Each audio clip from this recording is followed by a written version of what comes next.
20대에 1억 모으는 방법. 40대라면 적어도 이 정도는 있어야 한다. 10억 있으면 상위 몇 프로일까? 요즘 유튜브에서 이런 영상 자주 만나게 됩니다. 저도 마흔이 되다 보니까 이런 영상을 보면 그냥 지나치기가 어렵더라고요. 과연 내 자산이 내 연령대에서 평균은 될까?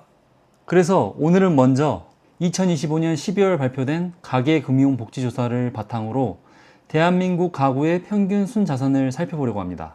하지만 사실 이 평균 순자산에는 함정이 숨어 있는데요. 여기에 대해서도 이야기해 보겠습니다. 먼저 조사에 사용된 자산과 부채의 기준 시점은 2025년 3월 말입니다.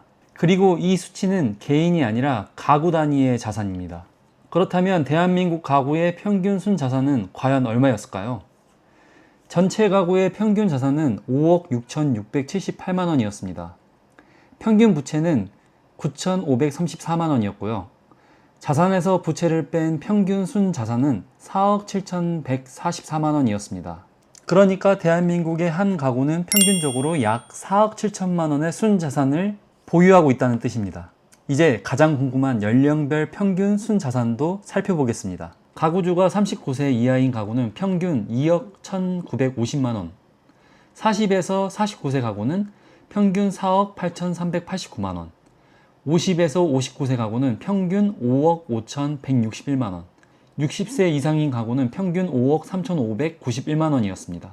40대인 저와 비슷한 연령대의 가구는 평균적으로 약 4억 8천만 원의 순자산을 가지고 있다는 이야기입니다. 여기까지 숫자를 들으면서 혹시 자신의 자산을 계산해 보셨나요? 평균보다 많다면 조금 안심이 됐을 수도 있고요. 반대로 평균보다 적다면 나는 지금까지 뭘 하고 살았지? 라는 생각이 잠깐이라도 들었을지도 모릅니다. 그런데 오늘 이야기의 진짜 시작은 바로 여기부터입니다. 대한민국 평균 순자산이 4억 7천만 원이라고 해서 보통 가구가 실제로 4억 7천만 원을 가지고 있다는 뜻은 아니기 때문입니다.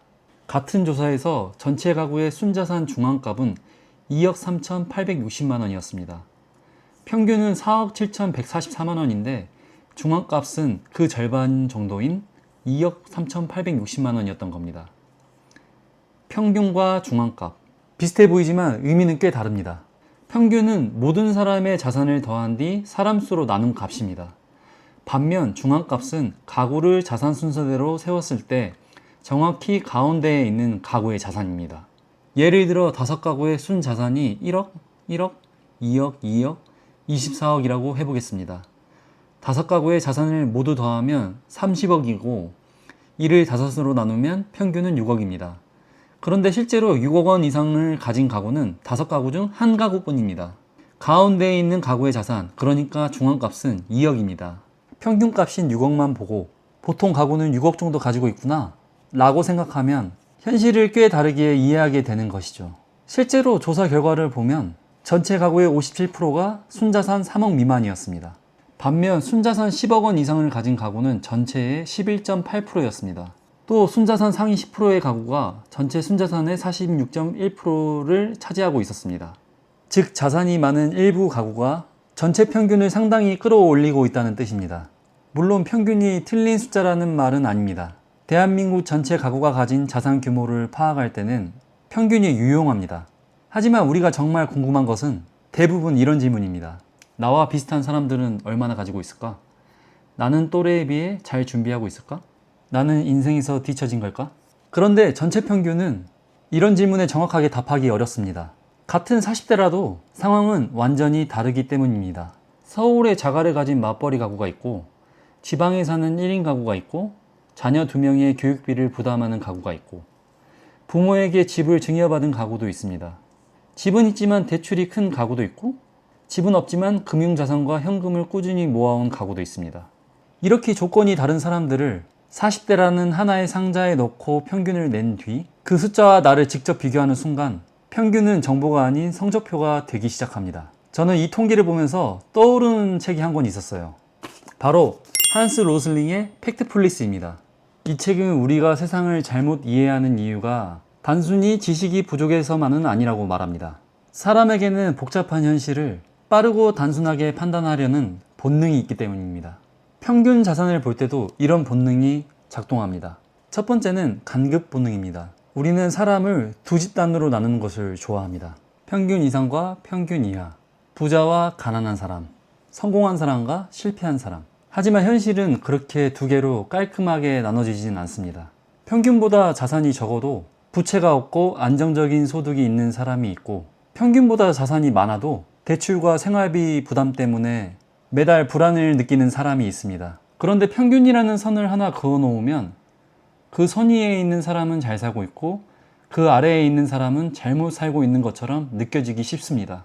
두 번째는 크기 본능입니다. 4억 7,144만 원. 숫자만 보면 굉장히 크게 느껴집니다. 특히 화면에 숫자를 크게 띄우고 충격적인 대한민국 평균 자산 40대라면 이 정도는 있어야 합니다 라는 분장이 붙으면 그 숫자는 더욱 압도적으로 다가옵니다. 하지만 숫자의 의미를 정확히 파악하려면 다른 수치와 함께 봐야 합니다. 평균만 볼 것이 아니라 중앙값도 보고, 연령만 볼 것이 아니라 가구 형태를 보고, 자산만 볼 것이 아니라 부채와 현금 흐름도 함께 봐야 합니다.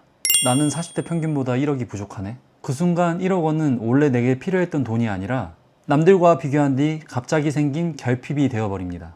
그리고 그 불안은 때로는 잘못된 행동으로 이어지기도 합니다. 조급하게 대출을 받아 투자를 하거나, 잘 모르는 종목을 매수하거나, 지금 가진 것을 지키기보다 남들이 가진 것을 따라잡는 데 집중하게 됩니다. 그래서 평균과 비교하기 전에 질문을 바꿔야 합니다. 나는 대한민국 평균보다 많은가가 아니라 내 순자산은 작년보다 늘었는가? 감당하기 어려운 부채가 있는가? 소득이 갑자기 끊기면 몇 개월을 버틸 수 있는가? 은퇴 이후를 위한 준비를 하고 있는가? 돈이 내 삶의 선택권을 늘리고 있는가? 이런 질문은 내 삶이 어느 방향으로 향하고 있는지 보여줍니다. 저는 돈의 중요한 역할 중 하나가 더 비싼 물건을 사는 것이 아니라 원하지 않는 것을 거절할 수 있는 힘을 조금씩 늘리는 것이라고 생각합니다. 그리고 이런 기준은 대한민국 평균 순자산이라는 숫자보다 내 삶을 훨씬 구체적으로 보여줍니다. 우리는 앞으로도 수많은 평균을 만나게 될 겁니다. 평균 연봉, 평균 자산, 평균 결혼 연령, 평균 수명, 평균 독서량까지. 평균은 복잡한 세상을 빠르게 이해하게 해주는 편리한 도구입니다. 하지만 빠르게 이해한 세상이 항상 정확한 세상은 아닙니다. 그래서 저는 책을 읽는 일이 중요하다고 생각합니다. 책을 읽는다고 우리의 불안이 완전히 사라지는 것은 아닙니다. 하지만 숫자 하나를 보고 내 삶 전체를 성급하게 판단하는 일은 조금 줄어들 수 있습니다. 한 가지 관점에서 잠시 물러나 다른 가능성을 바라볼 수 있게 됩니다. 책은 현실을 읽게 해주는 도피처가 아니라 현실을 과장하거나 축소하지도 않고 조금 더 정확하게 바라보게 만드는 도구입니다. 남들이 만든 기준이 아니라 나만의 기준으로 삶을 살아보고 싶다면 팩트플리스 같은 책을 한번 읽어보는 것도 좋겠습니다. 오늘 제 이야기가 도움이 되셨다면 구독과 좋아요로 응원 부탁드립니다. 감사합니다.